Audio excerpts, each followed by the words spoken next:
Hello and welcome back to another special episode of Nosensefornonsense. Today we're going to talk about the interview.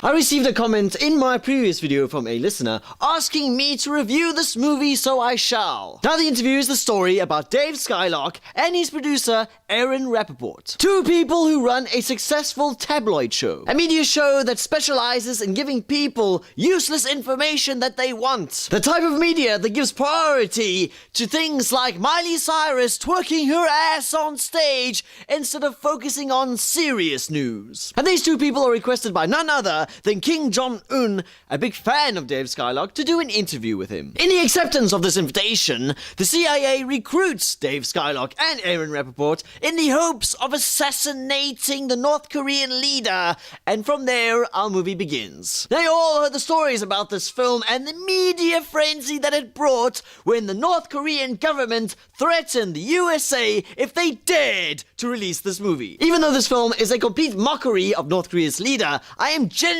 all for freedom of speech. It's a flick, it's fiction, it's not real. Let the people judge this film for themselves. There were many things I liked and disliked about this flick. At times, the sense of humor was great and funny, but there were also other times where I was like, meh. There were moments where it felt like they were trying too hard to make the viewers laugh, in my opinion. As usual, Seth Rogen and James Franco work well together, and they are friends in real life, and I could see 100 movies with both of them in it. Yet Seth Rogen's character, on the other hand, Aaron Rapoport, is the complete opposite of Dave Skylark. While Dave is a loose cannon, Aaron is more of the sensible one who wants more out of his work. He wants to do real journalism, but that idea of him wanting to do real journalism is quickly forgotten at the beginning of this flick, and the movie goes in an entirely new direction. So why add that piece to the movie if it wasn't going to connect with the rest of the film? If they were like, let's do something big, oh, I have an idea, let's interview Kim Jong-un,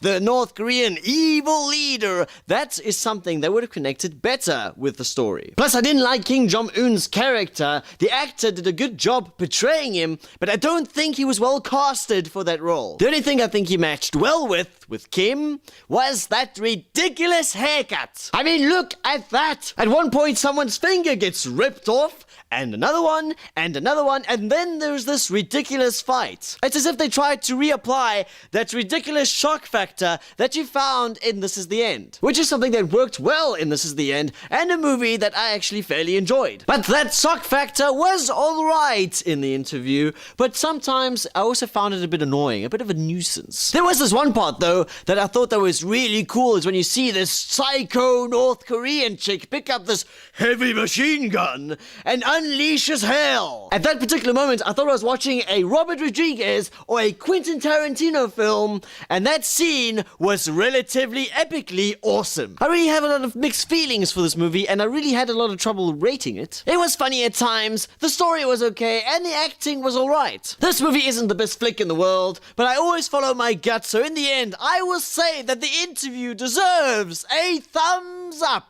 Yes, it is. So listeners, did you like the interview? Was it right for the USA to release this movie due to the threats from North Korea? And which is the best James Franco and Seth Rogen movie? Pineapple Express, This Is the End, or the interview, and tell me why. Leave a comment down below and spread the nonsense. So listeners, thank you for listening. So until next time! Get off the screen.